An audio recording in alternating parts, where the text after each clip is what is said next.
আপনি কি মনে করছেন দাজ্জাল এসে আসবে? না, দাজ্জাল এসে গিয়েছে। এক চোখা, একটা চোখ থাকবে। এটার প্রথম এক্সাম্পল এই মোবাইল।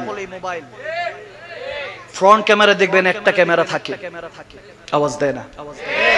একটা ক্যামেরা দিয়ে আপনাকে দেখছে সর্বদা, সোশ্যাল মিডিয়াতে রিলসে আপনাকে ব্যস্ত রাখছে। একটার পর একটা আপনি দেখছেন, আপনার খবর নাই, সময় পার হয়ে যায়, কিমতি সময় আপনার নষ্ট করে ফেলছে।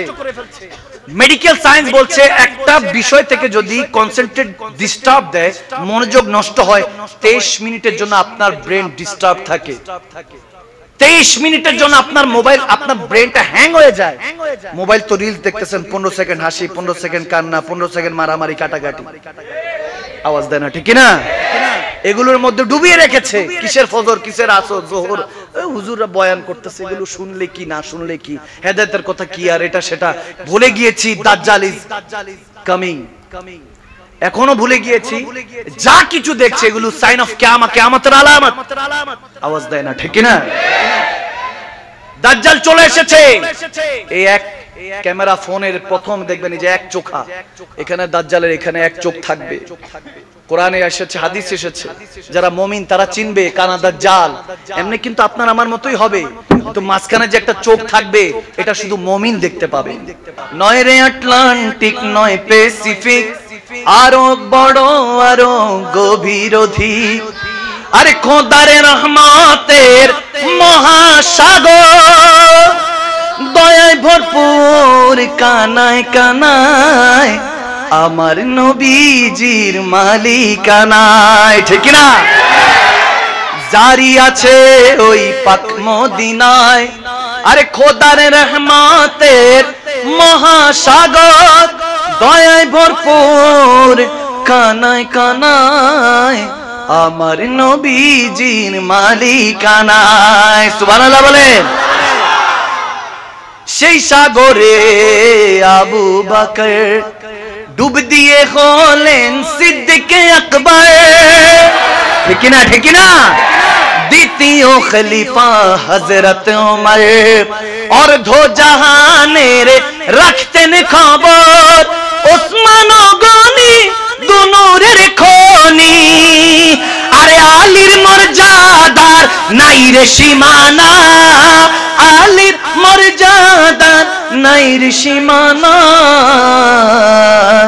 আমার নবীজির মালিকানায় জারি আছে ওই পাক মদিনায়, খোদার রহমতের মহাসাগর, দয়ায় ভরপুর কানায় কানায় আমার নবীজির মালিকানায়। সুবহানাল্লাহ বলবেন না? মনোযোগ আছে ইনশাআল্লাহ? আল্লাহ তাবারক ওয়া তাআলা উজ্জ্বল নক্ষত্র হিসেবে বানিয়েছেন সাহাবায়ে রাসূলদের। তেনারা হলেন দৃষ্টান্ত। ওমর ইবনুল খাত্তাব রাসূলুল্লাহর দ্বিতীয় খলিফা। কয় নাম্বার খলিফা? যিনি সারা পৃথিবীকে লিড দিয়েছেন 12 বছর। সুবহানাল্লাহ বলেন। হাদিসে অনেকে বলে যে অর্ধেক পৃথিবী শাসন করেছেন। আমি বললাম অর্ধেক না, পুরো পৃথিবী শাসন করেছেন। কারণ তিনি 3টা শর্ত সারা পৃথিবীর মধ্যে ছড়িয়ে দিয়েছেন। অর্ধেক তো তেনার আন্ডারে ছিল, বাকি অর্ধেককে বলেছে যে তোমরা হয়তোবা কালমা পড়ো, নয়তোবা আমার সাথে যুদ্ধ করো, নয়তোবা ট্যাক্স পরিশোধ করো। সুবহানাল্লাহ বলেন। বলে কলমা পড়তে রাজি নাই, বলে যুদ্ধ করো। বলে হযরত ওমরের সাথে কে যুদ্ধ করবে, মাথা খারাপ নাকি? সুবহানাল্লাহ বলেন না? বলে দ্বিতীয়টা, প্রথম দ্বিতীয় দোনোটা রাজি নাই, তৃতীয় কোন শর্ত আছে? বলে কর দিতে হবে, ট্যাক্স দিতে হবে। অর্ধেক পৃথিবী মুসলমানদেরকে ট্যাক্স দিয়ে চলতো। সুবহানাল্লাহ বলে না? আজকে ওই মুসলমানদের কি হয়েছে? এত বছর, 1-2 বছর নয়, 12 বছর হযরত ওমর ইবনুল খাত্তাব এই পৃথিবী শাসন করেছে। আমরাই তো সেই মুসলমান, ঠিক না? আজকে আমার দয়াল নবীকে নিয়ে মুম্বাইয়ের মধ্যে পুরোহিত মহারাজ কোন বেদিন কাযযাব, আল্লাহর গাদ্দার, রাসূলুল্লাহর গাদ্দার, এই গোস্তাখে রাসূল আমার নবীর শানে গোস্তাখি করে। আমরা এখান থেকে বলতে চাই, আমি বলে দিয়েছি অলরেডি, তার ফাঁসির কাজটা এখনো ফাঁসির কার্যকর হয় নাই, অনেক বিলম্বে। যদি ফাঁসির ব্যবস্থা না করে আমরা বাংলার মুসলমান অনেক কিছু করতে পারি ইনশাআল্লাহ। আমরা সেই মুসলমান যারা 1952 সালে ভাষার জন্য জান দিয়েছি। আমরা সেই বাঙালি জাতি যারা 71 দেশের জন্য রক্ত দিয়েছি। আমাদের বাপ দাদারা অস্ত্র জমা দিয়েছে, ট্রেনিং নয়, এজন্য 24 আমরা আবার স্বাধীন করেছি। লাগলে বাঙালিরা আবার বর্ডার উঠিয়ে দিলে, বাংলাদেশ প্রধান উপদেষ্টা যদি আমাদের সহযোগিতা করে, বর্ডার উঠিয়ে দিলে বাংলার 18 কোটি মুসলমান হিন্দুস্তানে গিয়ে সমস্ত গোস্তাকে রাসূলদের গর্দান উড়িয়ে দিবেন ইনশাআল্লাহ। মান সাব্বা নবিয়ান ফাকতুলহু, मेरे नबी ने फरमाया जो मुझ मुस्तफा की शान में गुस्ताखी की उसका गर्दन उड़ा दो। कोई कॉम्प्रोमाइज नहीं होगा। কোনো কথা আমরা শুনতে রাজি নাই। ইমানে হোতারের মতো আমরা রক্ত দিয়ে গোসল করে হলো আমার নবী শান আজমাতকে মাটিতে পড়তে দিব না ইনশাআল্লাহ। দুই হাত তুলে আল্লাহকে দেখি বলে দেখো তাকবীর, আল্লাহ রিসালাত, শাহেনশাহে মদিনা, শাহেনশাহে মদিনা।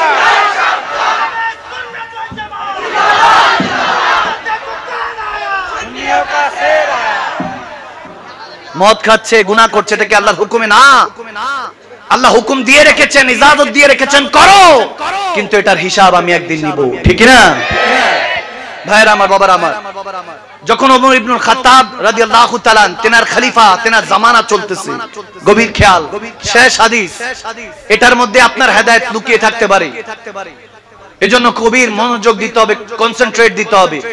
হযরত ওমর ইবনুল খাত্তাবের জামানা যখন খলিফাতুর রাসূল, তিনি খলিফাতুল মুমিনিন, তেনার জামানায় তিনি রাতের বেলা বের হতেন, দেখতেন সুবহানাল্লাহ, একা একা দেখে আসতেন, একা একা লুকিয়ে লুকিয়ে দেখতেন। অনেক অভাগা না খেয়ে থাকতেন, অভাগা কাঁদতে থাকতেন যে আল্লাহ কোনো যদি ব্যবস্থা হতো। তিনি বের হতেন, বের হয়ে দেখতেন যে কেউ পড়ে আছে ঠান্ডায়, কনকনে শীতের মধ্যে, ঠান্ডার মধ্যে কাঁপছে, নিজের কাপড়টা খুলে তাকে জড়িয়ে দিতেন সুবহানাল্লাহ। দেখতেন কোন ঘরের মধ্যে খাবার নেই, চুলা জ্বলছে না, আগে তো উনুন ছিল, উপর দিয়ে ধোঁয়া উঠতো, বোঝা যেত এখানে মধ্যে রান্না হচ্ছে। তো কোন জায়গায় উনুন জ্বলছে না রাতের বেলায়, তিনি খাবারের ব্যবস্থা করতেন। চুপটি করে দরজার মধ্যে আঘাত করে, দরজার মধ্যে দস্তক দিয়ে নক নক করে খাবার রেখে চলে আসতেন। দেখতেও দিতেন না যে কে খাবারটা রেখে গিয়েছে সুবহানাল্লাহ। ওই ফ্যামিলি বের হয়ে খাবারটা নিয়ে আল্লাহর কাছে দোয়া করতেন, আল্লাহ যে খাবার দিয়েছে, আল্লাহ তুমি তার সমৃদ্ধি বাড়িয়ে দাও, তার ইজ্জত বাড়িয়ে দাও, সমস্ত কিছু বাড়িয়ে দাও সুবহানাল্লাহ, সমস্ত কিছু বরকত বাড়িয়ে দাও। আড়াল থেকে হযরত ওমর এভাবে লুকিয়ে লুকিয়ে দেখতেন, সুবহানাল্লাহ বলবেন না? এভাবে সমস্ত উত্তরসূরিরা, তেনার উত্তরসূরিরা এভাবেই শাসন করেছেন দেশ। মুসলমান যারা শাসক ছিলেন, তেনাদের লিটারেচার গুলি পড়েন, ইতিহাস গুলি পড়েন, হাদিস গুলি পড়েন, বিশ্বাস করেন আপনার ভিতরের দিন দুনিয়া বাতেন পরিবর্তন হয়ে যাবে। মন চাইবে যে আল্লাহ রাসূলের জন্য এই দুনিয়াতে থেকে কিছু ইজ্জত কামাই, কিছু আল্লাহ রাসূলের সৃষ্টির সেবায়, স্রষ্টার সেবা, ওই সেবাটুকুন করার ইচ্ছা করবে। আল্লাহ কবুল করুক, আমিন বলে। হযরত ওমর ইবনুল খাত্তাব এভাবে বের হয়েছে, দেখছেন কোথায় কি অবস্থা। হঠাৎ করে দেখতেছেন অনেক রাতে একটা ঘর থেকে, উনুন থেকে আগুন জ্বলছে, ধোঁয়া বের হচ্ছে। তিনি দস্তক দিলেন, দরজার মধ্যে দস্তক দেওয়ার পরে দরজা খুলে গেল। একজন ভদ্র মহিলা আসলেন, বুড়ি মহিলা, এসে বলতেছে কি চাই? বলতেছে মনে হচ্ছে আপনার ঘরে কিছু রান্না হচ্ছে, এত রাতে রান্না করছেন, কোনো সমস্যা, কোনো কিছু? বলে কি রান্না করছে? আসেন দেখে যান, আসেন দেখে যান। যে গিয়ে দেখতেছে যে পাতিলের মধ্যে কয়েকটা পাথর আগুন দিয়ে গরম করছে। এখান থেকে তো বান্দা যাবেন, খাবার দাবার রেডি আছে আপনার জন্য।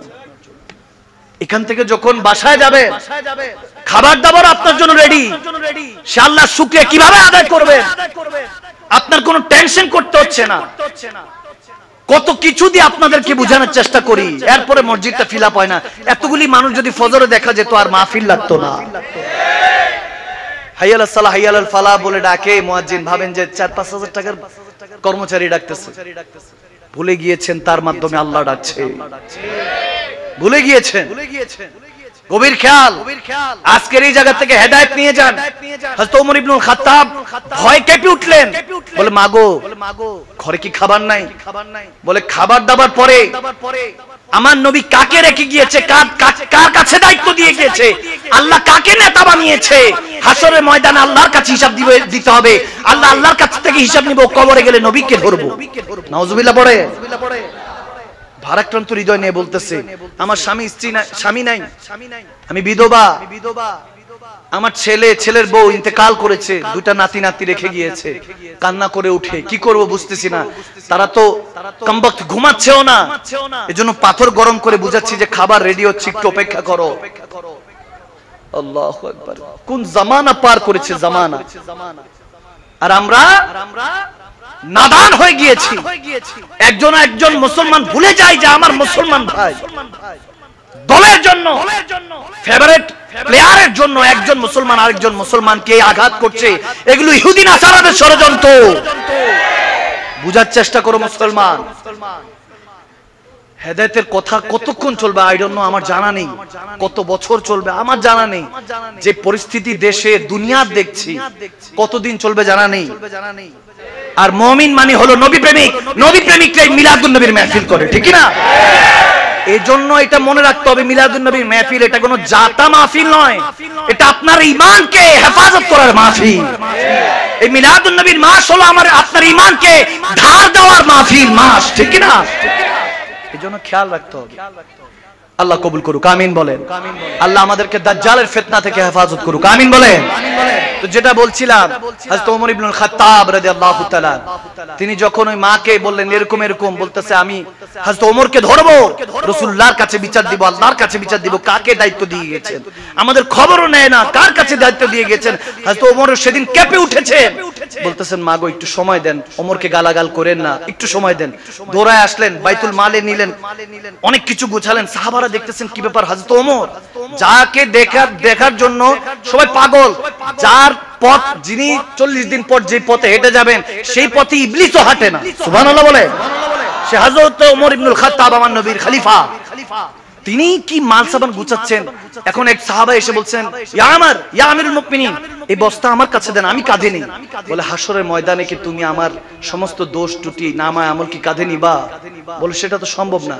বলে সেদিন যেহেতু আমাকে আমার কাঁধেই হাসরের ময়দানে সব নিতে হবে, আজকেও কাঁধে নিতে দাও, আজকেও কাঁধে নিতে দাও, অনেক বড় জিম্মেদারি চলে এসেছে, আমাকে আমার কাজ করতে দাও, সরো। বাইতুল মাল থেকে খাবার দাবার নিয়ে কিছু সরঞ্জাম নিয়ে দৌড়ায় গেলেন, বুড়িমার কাছে দিলেন, দেওয়ার পর তিনি নিজে রান্না করছেন। হাদিসে এরকম এসেছে, হযরত আব্দুল্লাহ ইবনে মাসউদ রাদিয়াল্লাহু তাআলা তিনি বর্ণনা করছেন যে হযরত ওমর ইবনুল খাত্তাব উনুনের মধ্যে ফু দিচ্ছিলেন, ওই খাবার গরম করার জন্য আগুনটা যাতে জ্বলে ফু দিচ্ছেন, ধোঁয়াগুলি দাড়ির মধ্যে ঢুকছে, চোখে জ্বলছে। আমিরুল মুমিনিন, সুবহানাল্লাহ বলেন না? কি আদর্শ, সে নবীর আদর্শের কথা ভুলে গিয়েছি আমরা। কিসের ওয়াজ, কিসের মাহফিল, এগুলো করে লাভ কি হবে যদি আদর্শ বুকে ধারণ না করতে পারে? কোরআন এটা কোনো পড়ার বিষয় না, এটা বুকে ধারণ করার বিষয়। আওয়াজ দেয় না, ঠিক না? বুকে ধারণ করুন। যখন দাড়ি মুখের মধ্যে ধোঁয়া ঢুকছে, ফু দিয়ে দিয়ে খাবারটা গরম করলেন, গোশ গরম করলেন, খাবার দিলেন। তারপরে ওই মাকে বলতেছেন এই খাবার নেন, মাটা ক্ষুধা নিবারণ করলেন, নাতি নাতনির ক্ষুধা নিবারণ করার পরে তেনার মনের মধ্যে একটু শান্তি আসলো।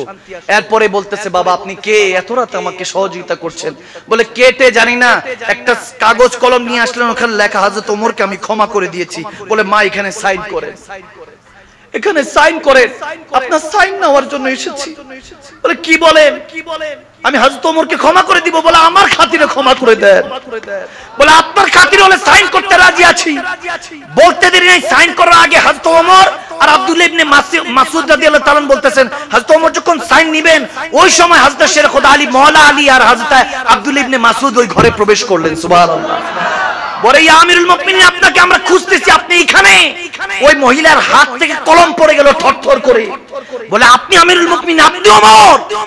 বলতেছে ওমর নাকি, এটা বাদ দেন, আপনি সাইন করেন। বলে আপনি যদি ওমর হন, আমি একবারের জায়গায় 100 বার সাইন করতে রাজি আছি। আমি কবরে বলবো ইয়া রাসূলুল্লাহ আপনি সঠিক জায়গায় দায়িত্ব দিয়ে গিয়েছেন। আমি হাসরের ময়দানে বলবো আল্লাহ তুমি সঠিক মানুষকে তুমি দায়িত্ব দিয়েছো, নেতা বানিয়েছো। এরকম নেতা যদি এলাকার মধ্যে হয়, দেশের মধ্যে হয়, আল্লাহর ইজ্জতের কসম, দেশের মধ্যে আর কেউ না খেয়ে থাকবে না, দেশের মধ্যে আর কোনো দুর্নীতি হবে না। যারা দুর্নীতি করে, জিনা করে, বলাৎকার করে, উলামায়ে কেরামদের পোশাক পরে ওই আলেম নামের জালেমরা যারা ছোট ছোট বাচ্চাদেরকে বলাৎকার করে, এদেরকে ধরে আপনি ফাঁসির কাস্টডিতে ঝুলিয়ে দেন। প্রধান উপদেষ্টা পর্যন্ত বলতে চাই, সরকার মহোদয় পর্যন্ত বলতে চাই, সমস্ত আমাদের মাননীয় সংসদ সদস্য, সাবেক মাননীয় সংসদ সদস্য পর্যন্ত তেনার মাধ্যমে সকল রাষ্ট্রপ্রধানদের কাছে বলতে চাই, যারা এই দেশের মধ্যে এসে লুট করে, রাজত্ব করে, এই যে আমরা আগে মজলুম হিসাব থেকে জালেমকে খেদিয়ে আবার যখন আসনে বসতেছি আবার আমরা জালেম হয়ে যাচ্ছি। এটা কেমন আদর্শ? আপনার আদর্শ ঠিক করেন, হযরত ওমর ইবনুল খাত্তাবের মতো তৈরি করেন, মাওলানা আলী শের খোদার মতো তৈরি করেন, আবু বকর, ওমর, ওসমানের মতো তৈরি করেন, আমার নবীর আদর্শ বুকে ধারণ করেন। আর যারা জুলুম করে, অত্যাচার করে, এই বলাৎকার করে, যত রকমের রাহাজানি করে, আমার নবীর দুশমনি করে, বিশেষ করে দেশের টেনে দশেরটা খায়, এরকম দুই চারটা কুলাঙ্গারদেরকে জাতির সামনে ফাঁসির কাস্টডিতে ঝুলিয়ে দেন, দেখবেন আলিফের মতো সোজা হয়ে গিয়েছে, ঠিক না? যারা জেনাখোর, মদখোর, যা ইচ্ছা তা করো, তুমি তোমার রুমে করো, কিন্তু মানুষকে যদি কষ্ট দাও, মানুষের হক লুণ্ঠন করো, তোমাদের জন্য কোনো ক্ষমা নেই। আর আমার নবীর দুশমনদের তো কখনো ক্ষমা হতে পারে